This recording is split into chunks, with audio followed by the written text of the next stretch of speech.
Hello and welcome to episode 7 of the Subs Bench on Screen. This week we have two leading coaches in the women's game in Dave De Silva and Gary French, who take us through their coaching journeys to where they are now leading teams in Queensland's top divisions. Enjoy! All right, well, we'll crack into it. Okay. So, growing up, football, your first kind of foray into football was as a supporter, as a player. Like, let's start with you, Kaz. Well, my first was Manchester United as a kid. Yeah. Charlton, Lawn, Best. So once I started watching it, I think around about 68 when they won the European Cup. Yeah. That's when I really got into football, and that became my life from then on. It's not a bad team to start following them three. It's a decent season, that. Yeah, absolutely. Yeah. So from then on, football's been my life. So it's been good. Yeah. And did you play like at school and have a ball around the yard? I played for my school team. Yeah. Back in Cambridge, and then represented my county of Cambridgeshire. Yeah. And then 13 years old, that's when the scouts start having a look at you. Mm. And I signed schoolboy forms at Aston Villa. So all my training through the school holidays was in Birmingham. Yeah. So from then on, football full all the steam time. ahead. Yeah, absolutely. Yeah. How about yourself, Dave? How did it start for you? The love of the game? Under sixes down at Westside at Groveland. Was in there with the under sevens and just played my junior football there till I think under 13s, and then the Brisbane North and Brisbane South was still going at the time, and started doing that. And then Westside were a bit of a struggling club, so we got into Div 1 and then they dropped down, so then we went to Pine Rivers, who were quite strong in the 4X League days, and then went to the Gap, which were an extremely strong team. We went over to the South Pacific Championships and won it, and then went to North Star when they just lost all their money. I was 15 and joined the 4X League group and played a lot of resis there. And then dropped out at 17 and stopped playing the game. Because at that time everyone started going out, and the commitment of 6 nights a week wasn't as attractive as going out with your mates. Even 2 nights a week for some people. What position did you guys play when you were coming through? I was a forward, so that was my job, always scoring goals. Yeah. So, always loved being up front. Yeah. So? And I was a goalkeeper from 12 to 17. Yeah. Yeah. Before that, I was on the field. That'll kill Frank Monteverdi to find that out. But I just did my goalkeeper course with him. Yeah. So it's quite funny. Yeah. All right. And then the move into senior football as a player for you. So you went to Aston Villa. Yeah. Through and how did that progress from there? Yeah, I got. They didn't at that time. They used to call it apprenticeship, but when you got to 18, so I didn't get offered an apprenticeship. And then my local team, Peterborough United, came over for me. So I signed a contract with Peterborough, played in their youth team, played in their reserves, never broke into the first team. But I was there for 3 years, which was a fantastic experience for me. And then I got released, and then I ended up at Barnet for 5 years under Barry Fry, a guy called Barry really? Fry. Barry Fry, brilliant. Yeah, I've character. Yeah, absolutely. So that was a fantastic experience. Yeah. So that would have been right at the beginning of his kind of journey. Beginning of his journey as well. Before he had the Barnet job. I think he was at Bedford Town before that. Then went to Barnet. Then from Barnet he did really well for himself. Went to Southend, and then Birmingham City. Yeah. And then he actually owned Peterborough United. I was going to say, he ended up with Peterborough, I'm still in touch. Yeah. Yeah, so that's nice. So only good memories. Yeah. Brilliant. Yeah. And what about yourself, Dave? So you knocked it on the head at 17. Yeah, that's right. Was there ever did you get back in at some point? Did you go, all right, these nights out, they're okay, but the hangovers are not good to me? No, I kind of went down a different path for a while. And then a bit older, I started my teaching degree. Yeah. And then it was encouraged in the course to start doing some coaching. Yeah. So you got to build rapport with the kids. And I went to my old school, Marsh Brothers. and just enjoyed it. And went through there with Matt Poole, who was also there. It was a really enjoyable experience. And then I started doing some coaching at Kelvin Grove, where I finished my grade 12 at. Because I just started the School of Excellence there, that my grade 12, so I moved over there. And that's where I met Ian Milligan, who's probably my first mentor coach. And gave me my first opportunities in coaching, which is very grateful for. Was there ever a point when you were playing at a younger level then, where you thought one day down the track I want to be a coach, or was it literally because you were told it's probably not a bad idea to do this on the side? Is that kind of where it came from? Yeah, probably. I to be honest, I really hated football when I finished. It was a really difficult time. We were losing every game for a couple of seasons. Didn't feel like there was any pathways, and very limited coaching around at the time. Like, I know the goalkeeper academies get slammed at the moment, but there weren't even those around. So you're really relying on the club to provide something, and they did their best, but it really didn't provide any sort of platform to launch off from. Michael Turnbull was who I was competing against, and he was played A-League for a long time, and it just felt like if you weren't in favour, then you weren't going to make it. So just didn't really have confidence that there was going to be an opportunity, so got a bit disillusioned with it. And what about yourself, Gary? While you were playing, did you have an eye on coaching? Because I know that the last episode we did with Gray and Cam, I actually coached Cam when he was 18. And I said, looking back, he was probably an obvious coach in the making, because he was quite intelligent. He thought about the game, and just the way he played, you thought, there's a thinker in there. Was it something that, as you were playing, you kind of thought, I want to be involved, and I'm always thinking about different things in the game? No, not at all. I never gave it a thought. I just playing. That was. I just wanted to play. True goal scorer. There you go. There you go. All about the goals. And so it's quite funny actually, because when I got released at Peterborough, I didn't have anything behind me, so I became a printer. I had to have something behind me. So playing for Barnet was semi-pro. So it gave me time to do my printing and everything like that. But it was something I never wanted to get back into. I just needed something. It's your dad telling you, you've got to get something behind you. So, but I stayed at football, went over to Hong Kong, and then came over to Australia. Wanted to come over to Australia. I had some offers to come over and play. And got to the end of my career, and that's when you start obviously thinking about it, which is when I started thinking about it. And then I played for a local team called Broadbeach. And they said, would you be our junior director of coaching, Gary? So, don't like to say this, but they offered me decent money to be their junior director.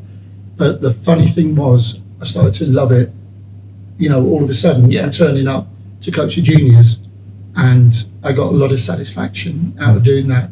And then the moment that I started doing that and giving them my experience that I had to the young kids, I loved it from that moment on. So I've carried on coaching from that moment.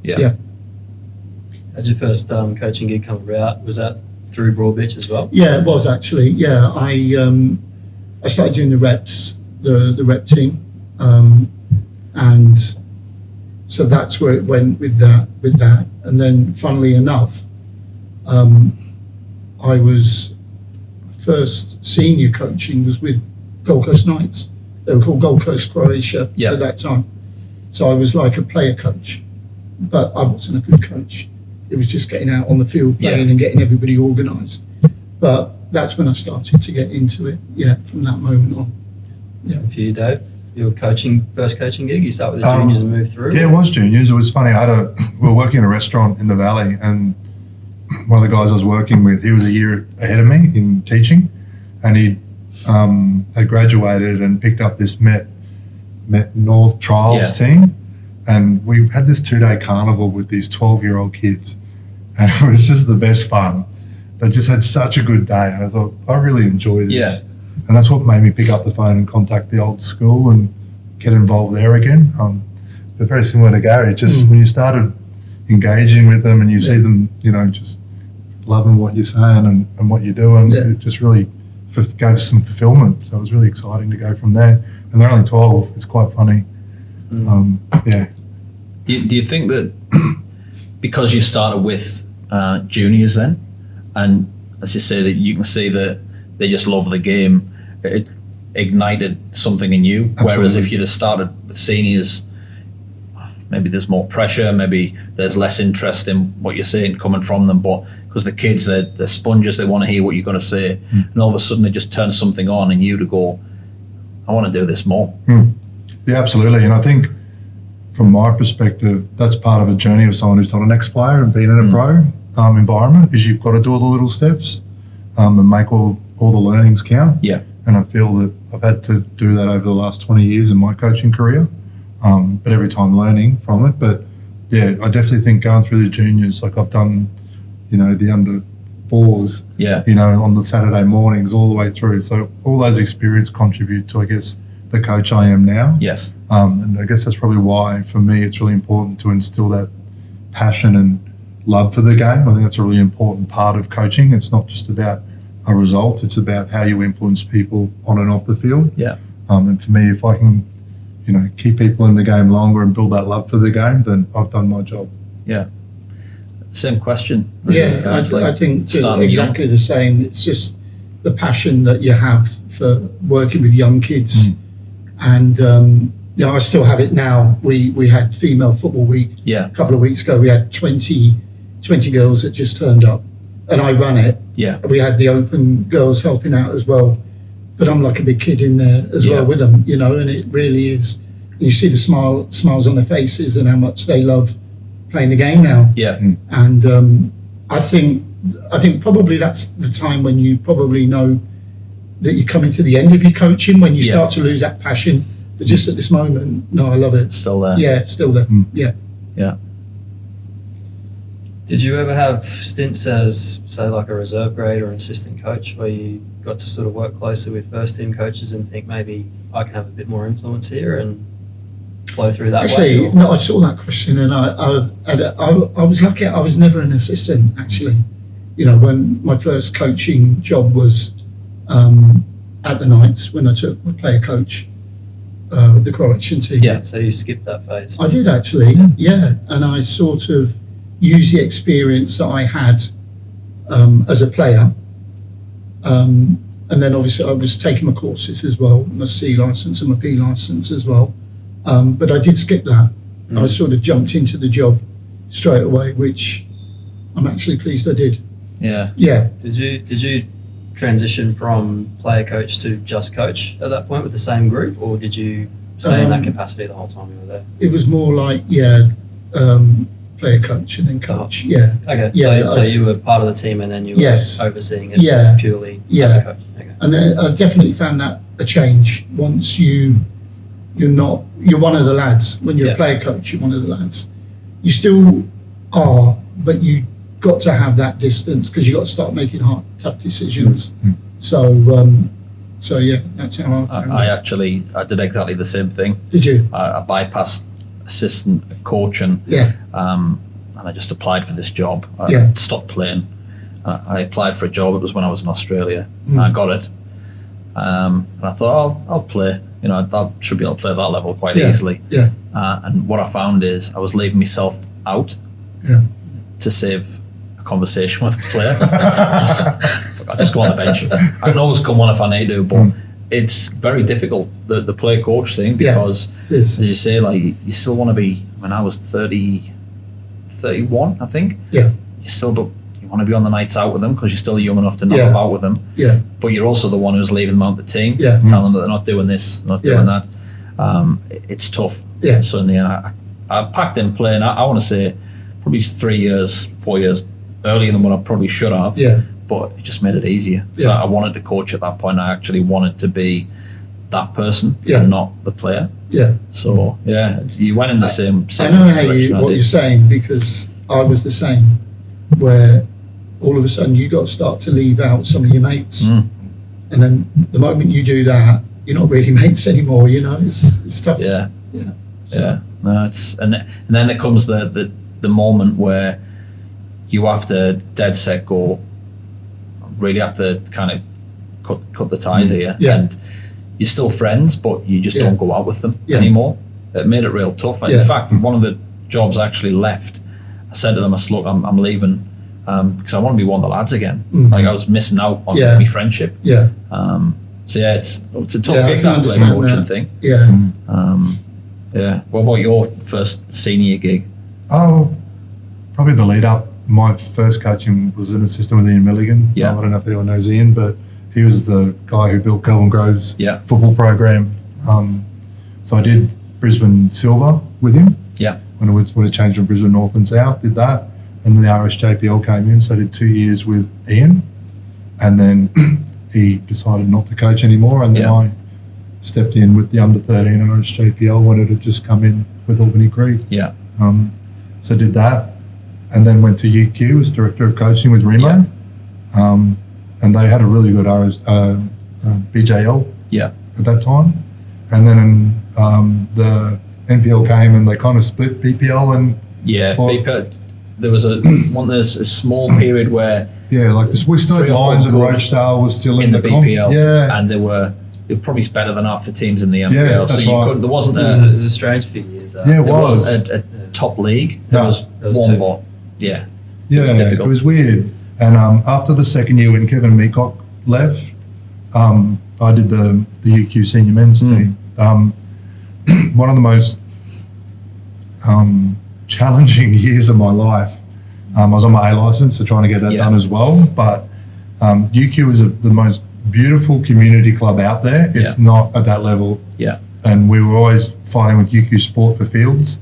I still remember the lights would go off in training, or the sprinklers would come on, or you get to the field and the under-9 hockey team was training there. Like it was a bit of out of control. Yeah. So I was trying to run a standard that I thought needed to be there. At that point, I had a fair idea of what was needed, and it just wasn't working. Yeah. It was really tough. But we didn't finish last, which is the first time the club didn't finish last in that time. And probably the most enjoyable experience was our last game was against Lions. Yeah. And we beat them 3-2 out there at Lions. Did they win the league that year? Yeah, they did win that league. Warren Moon was still the coach. They lost their last 2 games. Yeah, they lost did. to That's North Pine and then us. They did. Yeah.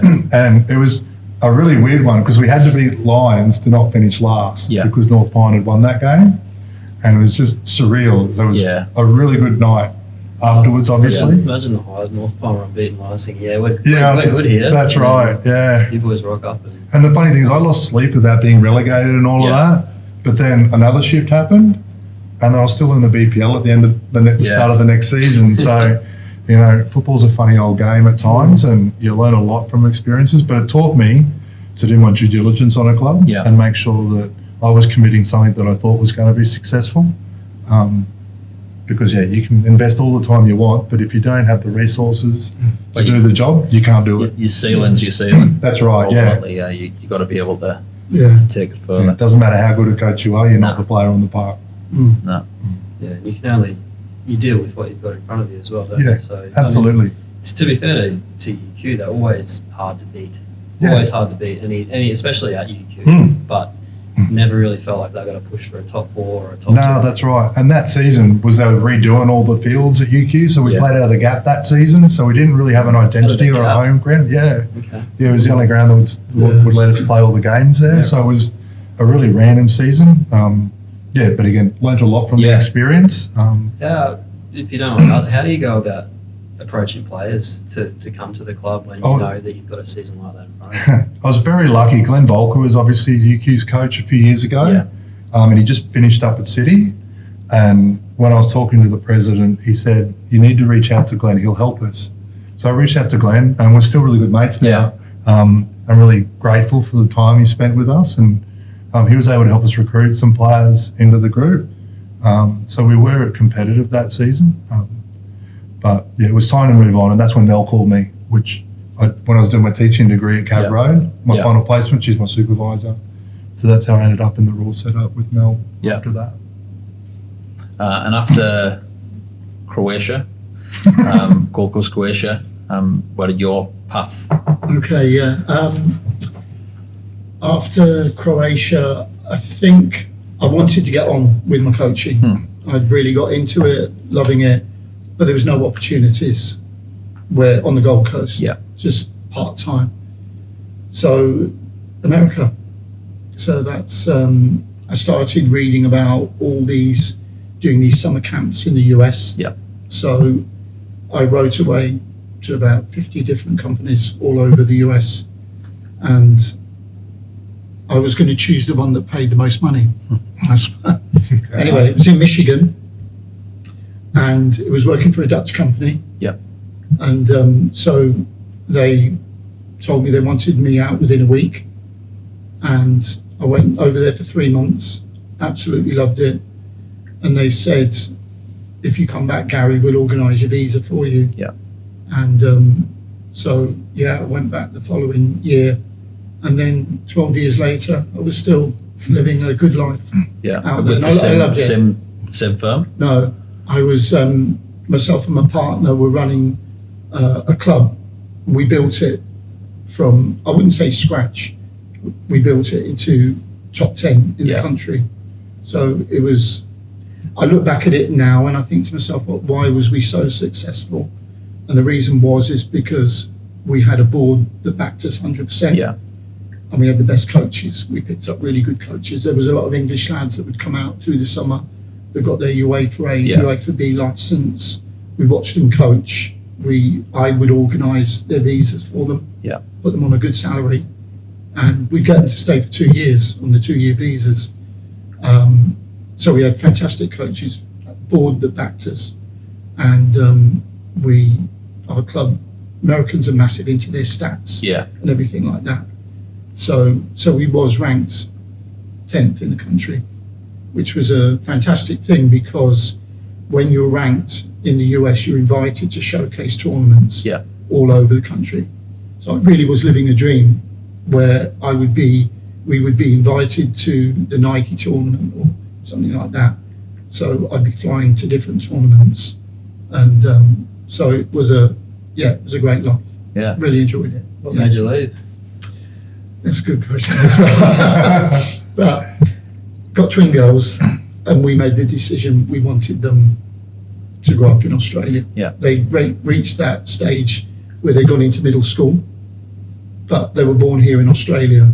So we wanted them to grow up in Australia. So no regrets about that decision, but that doesn't take away the experience I had. Yeah. Brilliant. So they had a good time, did some pretty good work, and then came back to Aussie to raise the girls. Yeah, no, without a doubt. And the nicest thing is that I can still go back there, still got loads of friends out there, still do a bit of coaching out there if I want to. So it's nice. Yeah. Brilliant. Nice. So Dave, you've moved into the raw setup. Is that a big change in styles and how you have to coach in that environment as opposed to where you'd been before at the club level? Yeah, it was interesting because I gone from coaching senior men to 16-year-old girls. So it was a bit of a shift. When Mel got I'd been a couple of times in and out with Mel while she was the NTC coach, but when she got the raw gig, she wanted me to come in because we'd worked together for a while and she liked how I worked. So it was a lot of adjustment in communication. There's probably one straight off the bat. How you talk to a senior man is very different to how you talk to a 16-year-old girl. So that was a bit of an adjustment. But the biggest challenge for us was the Raw was really struggling financially at that time. And they had no facility for us. So we were training at 3 locations around Brisbane. And it was very difficult. But I guess the difference between now and then, there was only 20 in the program. Yeah. And that's all they did, nothing else. So they were completely committed to the program. So there was no whinging or anything. There was no schoolgirls or anything. So Mel drove a lot of the standards already. She set the standards really high. So there was none of that problem. It was just getting on and delivering sessions, really. It was more trying to make sure we could get everyone to training on time. It was probably the biggest challenge. Yeah, and where it was. Yeah, that's right, We're at St. Peters, then we're at Cap Road, and then we're at Toowong, and we're just all over the shop. How do you manage that situation from like a coaching or from a functionality point of view? Is it just a group chat? So, hey, we're here today, we're here tomorrow? Well, interestingly enough, the internet was still forming sort of stuff. So you didn't have your WhatsApp groups and all these apps to communicate quite well. So it was a lot of phone calls and a lot of text messages. So it was difficult, but Mel managed to get us out of Brisbane Girls Grammar at Fig Tree Pocket. Yeah. And that became our home. And Mel created an environment that created success. And the one thing I always think about now is you don't need much more than a bag of balls and a field that's marked out if you've got committed players really willing to work. That's been the biggest message for me on all of it. I think sometimes we chase bright and shiny. There's a really famous podcast about the gold mine effect, and it talks about the Jamaican running team, probably the most successful athletes in the world, and they use rusty old weights. Yeah. And they're still producing gold medal athletes year in, year out, So for me, it was really nice to see that commitment was the main thing that was driven there. Yeah. And that created the environment for a lot of success. Yeah. And they went on to win that, the Premier's Plate that year. When did you move into coaching in the women's game? Because obviously a lot of your previous experience had been with either juniors or men. Yeah. I can, in America, Yeah. there's as many girls Yeah. play the game as boys. So if you did I always say, if you did a camp and 300 turned up, 180 would be girls. Yeah. It's huge. So we had a big club. It went up to over 40 teams, but for every under 15 boys, you got to have. There was an under 15 girls sometimes too. Yeah. So you just ended up coaching girls, and Yeah. I remember going to a tournament when I first went out over to the US, and there would have been hundreds of teams at this field. This venue had about 20 fields all over. Yeah. And I went with a friend of mine to watch a game, and it hit me. They're all girls. This is all females, which I'd obviously never seen before. Yeah. But that's how I got into coaching girls. And to be honest, never looked back from that. They pick things up. They always asking questions, just as passionate as guys. So yeah, I've never looked back. I was going to ask what you guys have found the major differences between coaching the men and the women. Is it because the women are more receptive to your feedback, or they're a bit tougher? I always say I've never seen a girl dive. Yeah, you know what I mean? They're honest. Yeah, absolutely. They are honest. I find the ones I'm coaching. I don't know about yours, Dave, but anyway, I find them honest. I find them. They ask lots of questions. There's not too much difference, to be honest. At the same time, I've still coached boys and still enjoy doing it. There's not too much difference, but I think probably you're not as hard, probably, on girls as what you are boys. But they'll always tell you that. Girls will always go, "Oh no, Gary, we want to be treated. You can be as hard as..." So you are, and then they run off crying. So, but no, they're I don't find too much difference myself. Yeah. So when you came back from America, did you consciously look for a coaching gig in the women's game, No, or were you just no, bothered either way? That was interesting because I made the decision to come back. I think it was about 2010. Yeah. And it just started up what they called the JPL. Yeah. It was a big thing. I don't know if you remember it, Dave, but you had Brisbane North, Brisbane South, you had a Gold Coast team, you had a Sunshine Coast team. Yeah. And Pat Hedges said to me, "We haven't got anybody to coach the girls. Gary, here you're coming back from the US." And none of the guys wanted to coach them. Yeah. So I said, "Yeah, I'll take them." And I loved it. I ended up actually helping build that program on the Gold Coast. But from that team, so many good players came from that team. Yeah. One of them was a Matilda, Eliza Campbell, the goalkeeper. Nearly all that team ended up going to the US on scholarships. So it was it was really enjoyable, and that really got me into coaching on the female side. So after the Raw experience, were you keen to get back into club football in the area? Bit of a weird one, mate, to be honest. I think when Mel decided to leave the Raw, she wanted a new challenge, and she told me when she left she wanted me to go with her. Yeah. So that's why we went to Strikers for that year. And just the beautiful thing about it is being humble enough to know, and I'm talking about Mel, not me, to know that she wanted to learn more about the game. She's hungry for knowledge. So Nacho, was a very experienced coach with a lot of knowledge. So we learnt a lot from him during our experience there, and he wasn't coaching the Australian curriculum. Yeah. And we'd had some exposure to some Spanish coaches previously at UQ, who I still hold in very high regard. And they just taught us different ways of doing the same thing, right?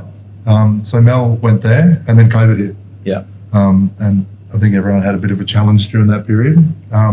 That's when Matt Poole called me and said, I know that everything's stopped at Strikers, and I live on the north side. Yeah. So he asked me to go back to Moreton Bay. So I worked with him with the under-16s. Yeah. Back there at the end of the season. So it was a bit disjointed, but that's kind of, we decided that the Raw journey had to end. Yeah.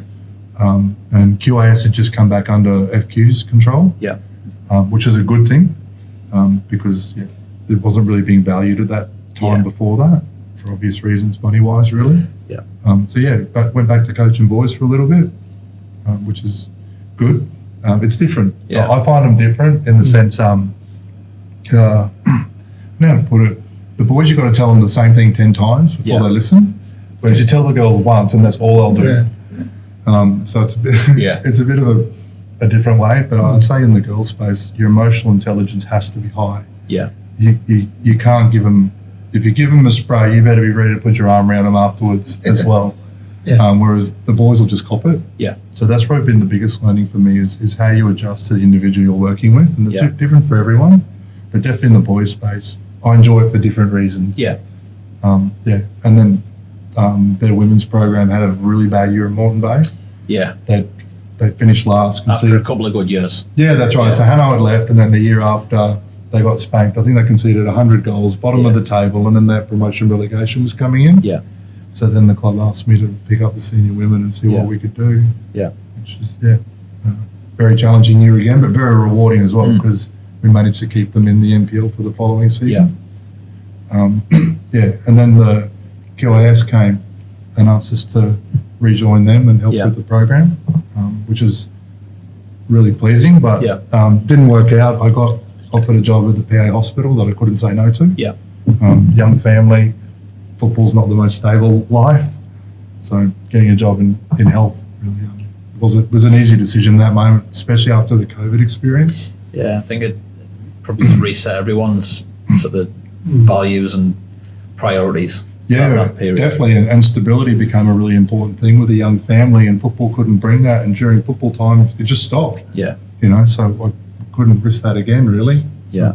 So, it's been a massive shift for me personally, but I don't regret it because my family comes first. That's right. Yeah, that's right. Yeah. And your first senior gig in the women's game? Palm Beach. Yeah. Yeah, Palm Beach. Is that where you met Gray? It is actually, yeah. I'm talking about it earlier. Yeah. But, okay, yeah. On the last episode 2 weeks ago. That's right. No, it was, Palm Beach. And so they just got the NPL license, a massive big thing. So that was really enjoyable.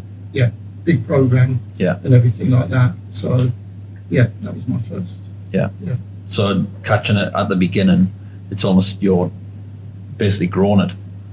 Yeah. From the beginning, which you'd already done before with a club in America. So yeah. So it's once that NPL came about, it was huge. When it like Palm Beach was a massive club at that time. Yeah, with all the best players from the Gold Coast there. Yeah. So great experience. Yeah. Well, Palm Beach, they're the only club from the Gold Coast in the NPL at that time. I think they were. Yes. They changed names. Gold Coast City came in later. Was that the Yeah, same? Gold Coast That's right. City came in Yeah. later. Yeah. So it was actually called the Diamond League at one time, just before it that's became right. NPL. Diamond Yeah. Sapphires. Yeah, that's right. it. Yeah. So they were in that league, and then I left Palm Beach to go to Souths. Yeah. And that's when the NPL started. Right. Yeah. Yeah. How many years did you do at Souths? 6. Yeah. Yeah. I just know that every time I used to, when there was games on and like it was like Darren Lutton and them were at games, like you were always getting interviewed at the end of the games. They're always winning. Travelling, 6 years of travelling back and forth from the Gold Coast to Brisbane, it was killing me. Yeah. Yeah. Yeah. Enjoyable time at Souths though? Yeah, it was. I mean, it was, we always were competitive. For the most part, we made the top 4. Yeah. So, and I think the thing that I've enjoyed about it the most is that it's funny, a lot of the younger players that have come through from South, so I'm seeing them now playing in the NPL. We played East the other night, and there's little Abby Taylor playing for them now, and she was just a little kid playing at Souths, and that's happened so many times now with young players. So it's very rewarding seeing those young girls coming up and now playing NPLW. Yeah. I was going to say that must be satisfying. Do you get the same thing with kids that you've coached in the past and seeing them sort of go on? Yeah, there's pretty. Hopefully, one starts tonight for the Matildas. It's an unreal feeling just seeing those players achieve their goals. I get the biggest kick out of it. Just grateful to work with some of the people like that. They're just such special individuals. Is it more satisfying seeing girls or boys even go on to sort of be, obviously representing the country is a big one, but just to do really good things as opposed to winning competitions, or like which one would you hold in a high regard? This year's already a success for me because Sean's gone back into the Matildas. Yeah. No doubt. Like, for me, that's a huge one. I suppose the broader question is it winning or development that sort of sits higher on your list? I'm a development coach. Yeah, I am as well. But I find they go hand in hand, actually. You develop them and the winning starts happening from there. So that's how I find it. And there's no right or wrong answer with that, actually. Yeah. I think that's the no, beauty. it's just it's an opinion and what you value more, I guess. But as you say, if you're winning games, girls or boys are more likely to get picked up and develop as well. So as you say, it goes hand in hand. Yeah. And now you find yourselves at powerhouse clubs that previously have not excelled in the women's game, but all of a sudden we got Brisbane City are flying in the NPLW. Gold Coast Knights have obviously started at the bottom and are roaring their way up to being there. And I think the average football person realises that next year both of those clubs are going to be challenging certainly to win it. Does it come with a lot of expectation going into a club who clearly are intent on being a force in the women's game? And if it does, do you embrace that as a challenge? Do you want me to start with that one, Dan? Please, you go first on that one. Well, A lot of moving parts in that. Yeah, there are. One question at a time. So with the Knights, they're only a year and a half old. Yeah. It was a job I really wanted because there can't be anything better than starting a club from the bottom. And I've had that experience before in the US. And so the advantage I had, and myself and Dave were having this conversation, when I left Souths, a lot of the girls were driving from the Gold Coast to play at Souths. So the moment that I went to the Knights, they came with me. So I had something to build on from there. And it's been incredible, actually. We were in QPL 3 last year.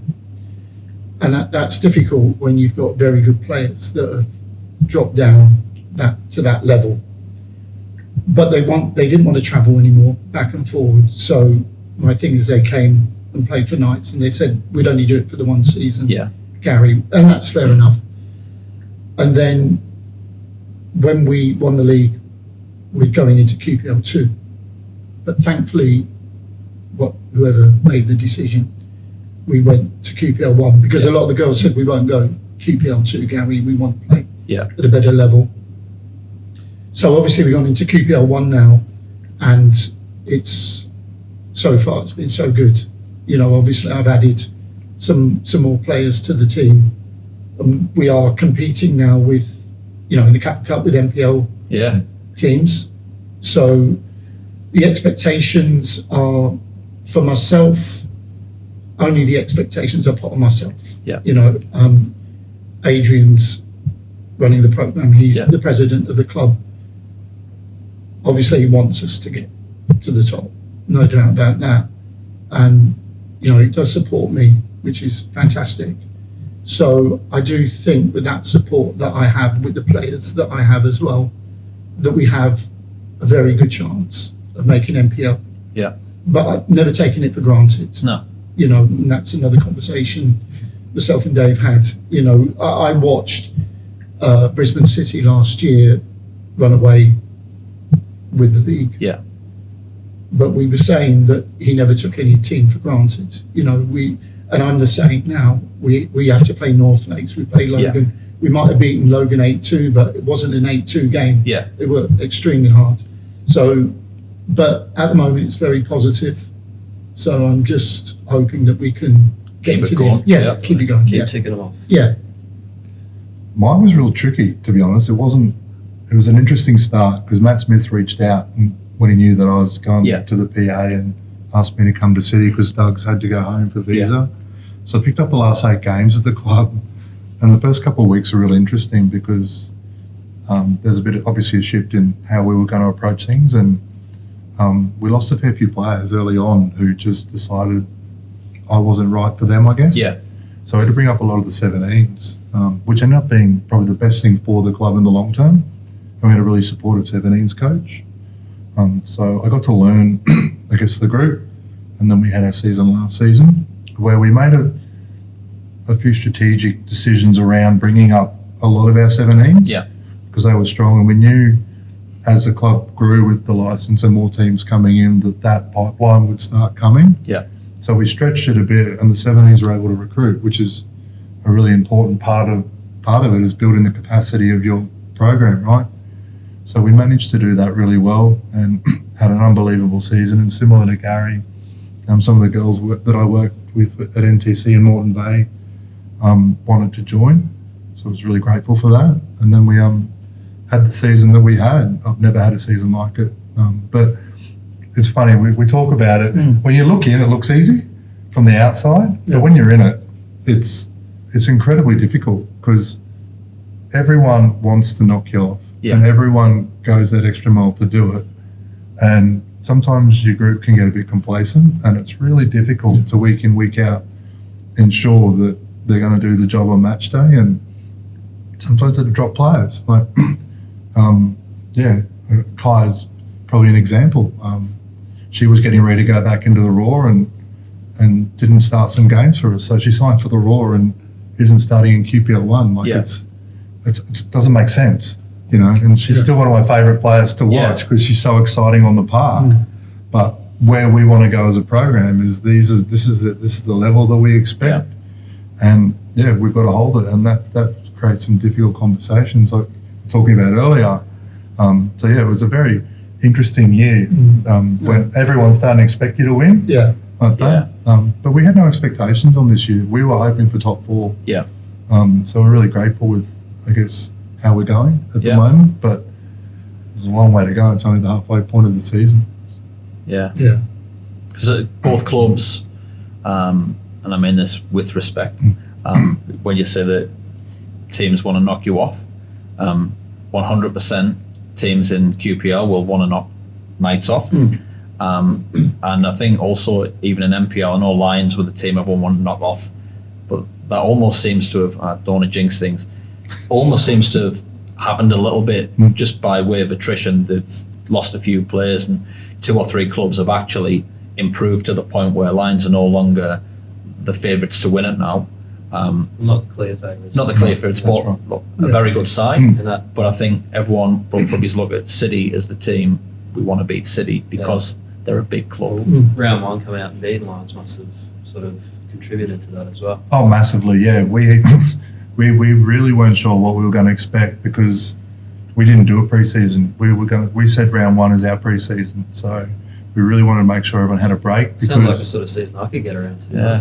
Yeah, well, we had to go up to North Queensland. Some of the lads. So we started second week of Jan, and that's when we really started.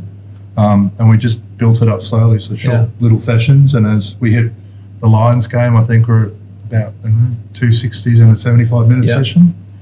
So we knew we had to use our bench, but we've used our bench all season as well. But we were trying to make sure that we were building every round so that ideally we're playing better football every week. So when we hit, hopefully towards the end of the season, we're playing our best football, and hopefully that comes true for us. But still got a bit of upside going in the finals as well. I believe so. I think with the players coming in now, they're still understanding how we're playing.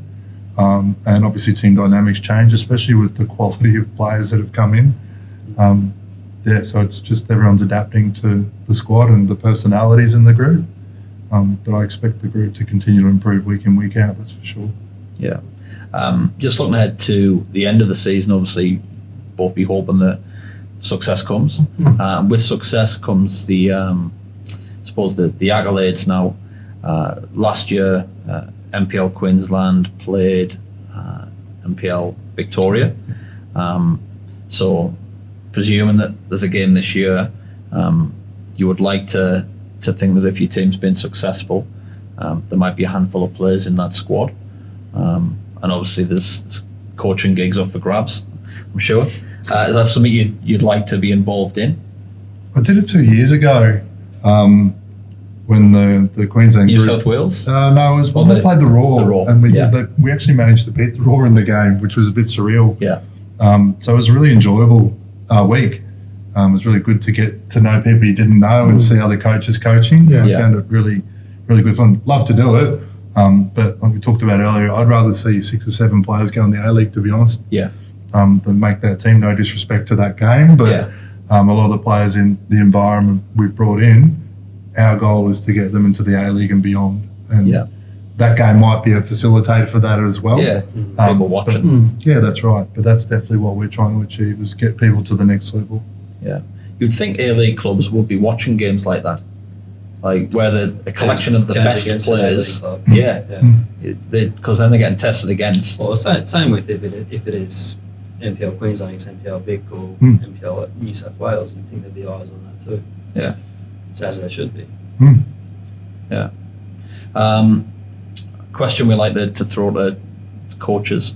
We'll start with you guys. So we decided that 5-a-side and 11-a-side teams are boring. They're all hat. 7-a-side's where it's all at.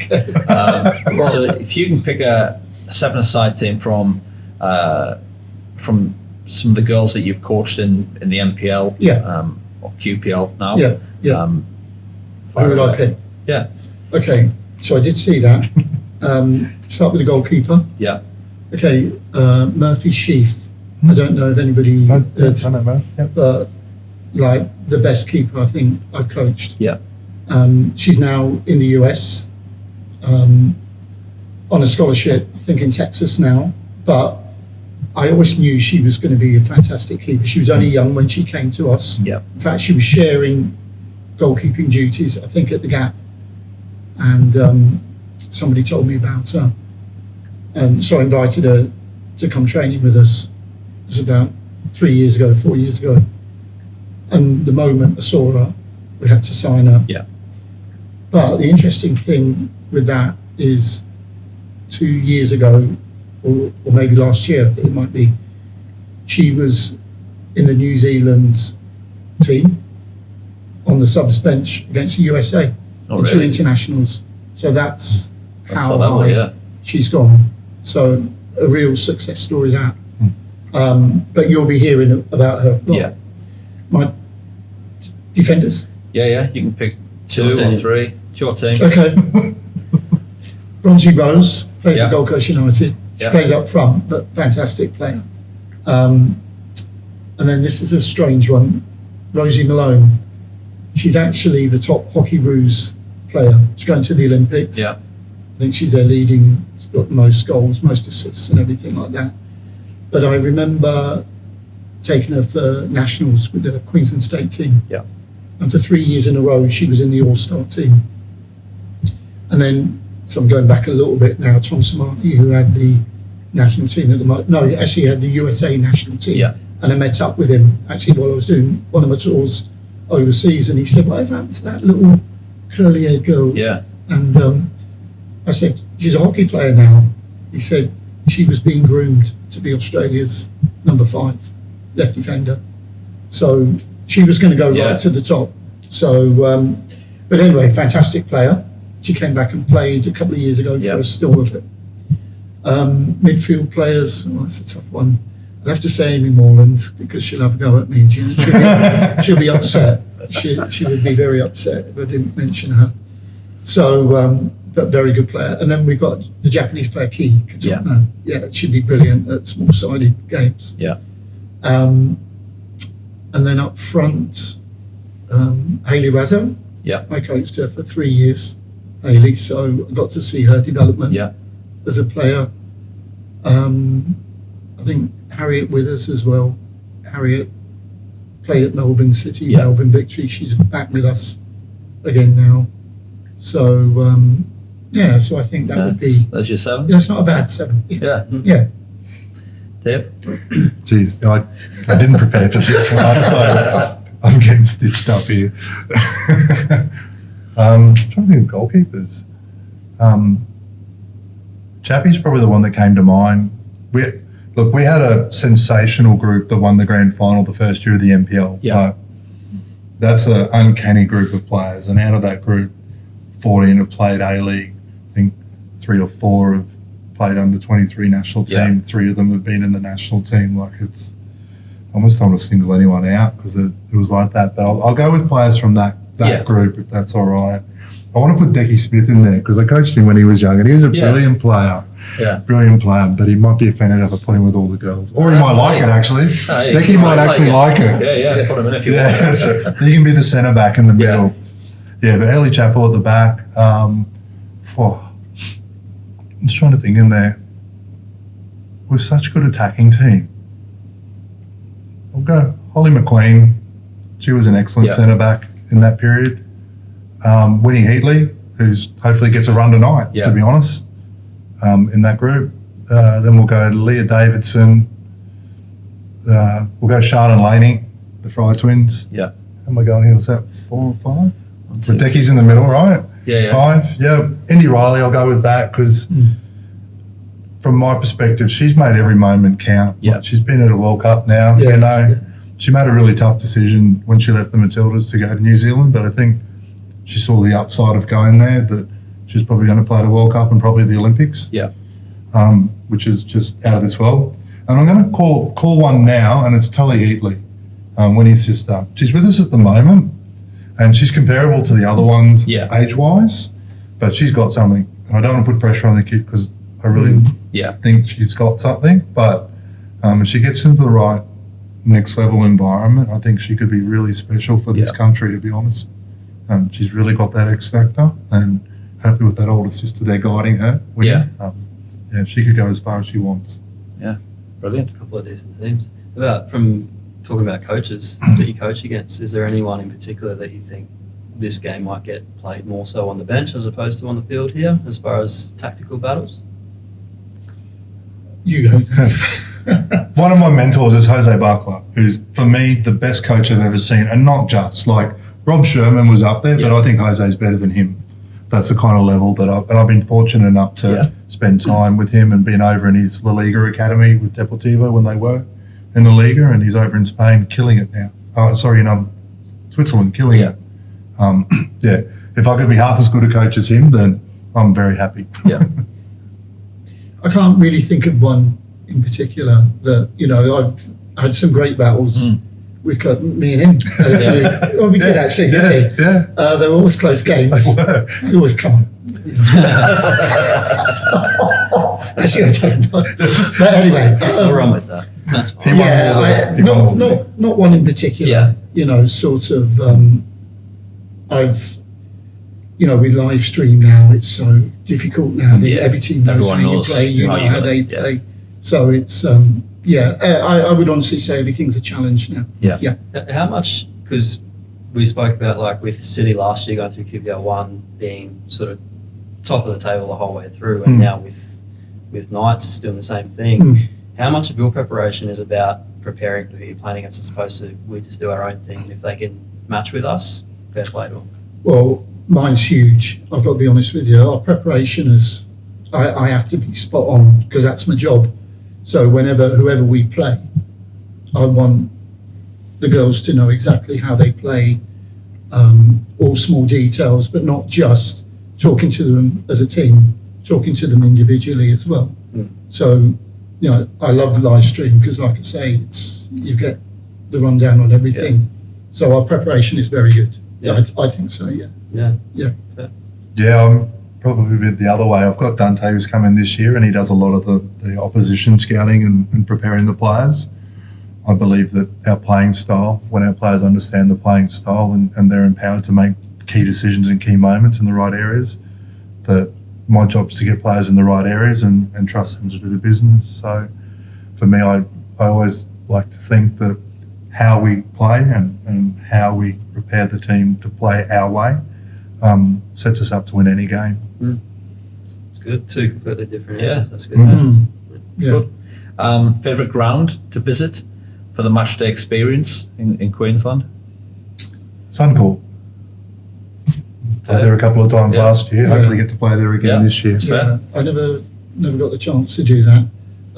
Yet. I think That's right. No, I like Lions. I think that's a professional setup. Yeah. Brisbane City as well. I went to their ground a month ago. I was really impressed with the whole setup and everything like that. I think when City get all the juniors there for that day, they might do it more than one day actually. But we've been there a couple of times in the last couple of years, and it's full. And you can feel the atmosphere behind you. And we've spoken about this before on different episodes. Brisbane City it's a football ground. It is. There's other grounds, and I actually class Lions as one, but I don't class it as a football ground. It's a facility, whereas City, it's somewhere you go to watch the football. Yeah, that's right. Pure and simple. Do you find that with Strikers reminds me of an old non-league? Yeah. Do you feel like that as well? I really like going to Perry Park. Yeah, I think really about enjoy that. Perry Park. Yeah, that's like a Yeah. good non-league semi-pro. Yeah. The one thing I think with Perry Park in recent years, the crowds are so low that it's a bit. It almost feels like the stadium's dilapidated. Yeah. The atmosphere is dilapidated as well. But if you could get that, when I first came here 15 years ago, that was busy on a Saturday night because everyone went to watch the Strikers.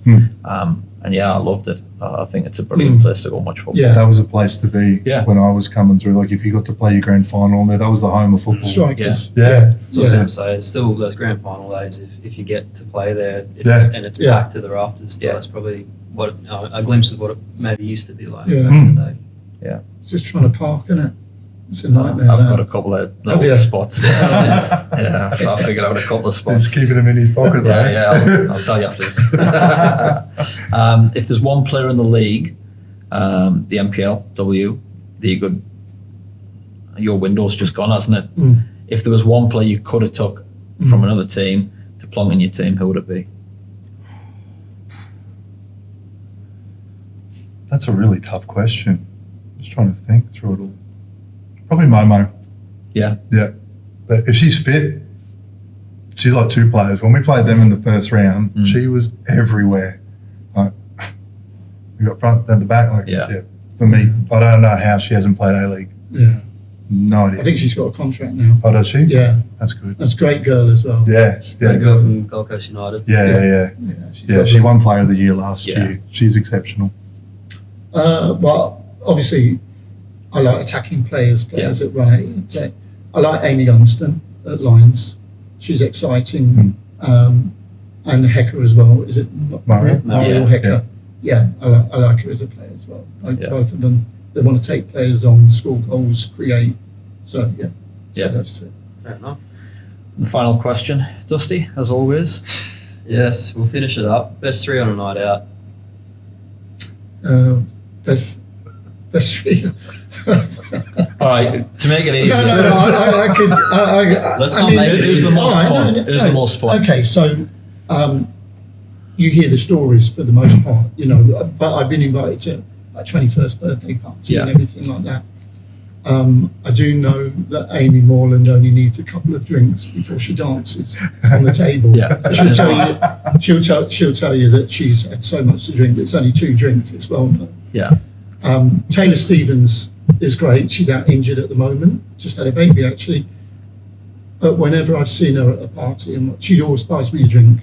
Which is nice. The rest don't. You're going to want someone at your night who's buying you a drink. That's right. Exactly. No, absolutely. With a coach, she should be. Just being tactical. It is very tactical. And I think the funniest one is a girl called Rita Marshall. She has a terrible. She won't mind me saying it. I've known her since she was a kid. But I was out with a family one night. I think it was in Broadbeach, and saw this girl staggering about. And somebody said, Gary, the girl up there in the white dress or skirt, look, she's all over the place. And I was looking at her and I think, oh, coach her. She's Marshall, do you know what I mean? So I helped her to get across the road. And she can't remember it. Yeah, Rita. Yeah. Dave? Yeah, right. I don't go out that much anymore, mate. So after the grand final, it took me 3 days to get over that one night. So Lainey was good value that night, and so was Sean. So I'll just take the easy option and take those 2. Who else? And probably for your third, I'll say Jess Dillon as well, because she knows how to have a good night. Yeah. So I'll go with those 3. Talk a lot about the players. We don't get to know the characters too much, so it's good to toss that in there as well. Definitely. Like I say, Pooley was good on the night out too, and so was Cam actually. They were both good because they were both out that night after the grand final too, and they were having a grand old time. Good on them. Well, look, thanks for coming in. Really enjoyed that. It's been a good chat. We've said this before, we don't often talk about the women's game as much as what we could. It's because we don't think we can do it justice. So it's good to have people on who not only are working in it but excelling in it and have got experience. So really enjoyed it. We'll be back in 2 weeks with another video episode, but as usual the audios will be out every week. So like, subscribe, do what you got to do, and see you next time.